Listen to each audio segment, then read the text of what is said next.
This week's Parsha is Parshas Vayakhel. In Parshas Vayakhel, the Torah discusses the building of the Mishkan, yet again, of the tabernacle. The person in charge of the building of the tabernacle was a man by the name of Bezalel. This week's Parsha, it states that Bezalel's father was Uri, and Uri's father was Hur. So Bezalel's grandfather was Hur. Now, the pasuk says this explicitly, and it's kind of interesting that why would the pasuk go through the trouble of tracing back Bezalel, the main orchestrator of the building of the Mishkan's lineage, that his father was Uri and his grandfather was Hur. So the Midrashim say that Hur, Bezalel's grandfather, actually was a very significant figure. At the time that the Jewish people were waiting for Moshe to come down from Mount Sinai, right? Moshe went up to Mount Sinai for 40 days and 40 nights to get the Torah from Hashem. It took time for Hashem to communicate to Moshe the Torah. So for 40 days and 40 nights, Moshe was up top. The Jewish people got nervous, of course, and we know what happened next. But what we don't know is that at the onset of that whole incident, the Jewish people approached Hur before they approached Aaron to build the golden calf. Hur refused, and the Jewish people stoned him, and he died. That man, Hur, was Bezalel's grandfather. It's not a coincidence that the man who tried to stop the Jewish people from building the golden calf, which was the impetus for the Mishkan, was also the person who built the Mishkan. Meaning that the reason why the Mishkan had to exist was so that the Jewish people could gain forgiveness for their sins.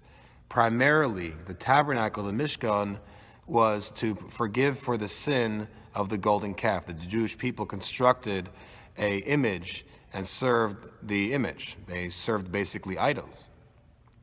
So Bezalel was the legacy of Hur.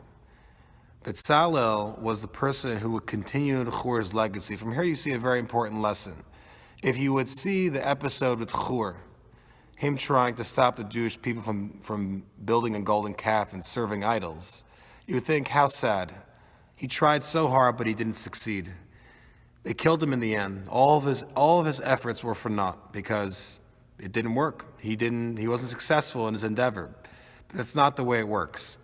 Sometimes we don't see the fruits of our labors, and it may take 2 generations, 3 generations. In this case, Bezalel was the fruit of Hur's act. And this happens, you see, throughout the Chumash. You see people who have tried to do something and don't accomplish it, but in future generations, sometimes down the line, their dream of what they wanted to see comes true because the effort is gained through time. And this is what happened over here. Hur tried to stop the Jewish people from serving the golden calf. He was unsuccessful, but his success was that his grandson, Bezalel, would build the instrument by which the Jewish people gained forgiveness for building the golden calf. I wanted to talk a little bit about the Mizbeach, the altar. The exterior altar was made of copper. Inside the copper frame of the altar was a mound of dirt. The dimension of this altar were square, 4 perfect sides, 90-degree angles, and the height was double the width. The Gemara says that the only thing that was necessary, that's absolutely obligatory, mandatory on the altar, is that it's squared, and that all the sides of the top of the Mizbeach, of the altar, are the same length. So whether it's 5 by 5, 10 by 10, 20 by 20. For instance, in the desert, when the Jewish people had the Mizbeach, it was just 5 amos by 5 amos, which is approximately 10 feet by 10 feet.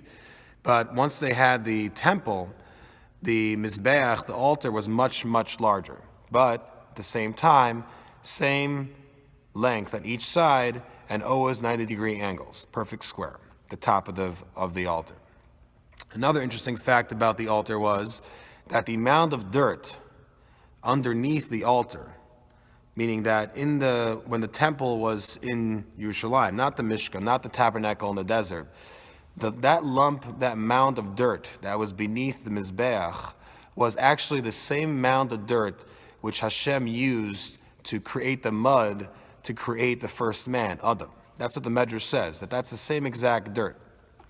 Now, I just wanted to point out these facts of the Mizbeach because I thought that you could think about that and try to figure out why exactly is it that there is these very specific properties of the altar, that the sides are the same, it has to be 90-degree angles, and it happens to be that the lump of dirt, of earth, that's beneath the Mizbeach, the altar, is the same lump of dirt that created Adam Harishon, the first man to ever live. Have a great Shabbos.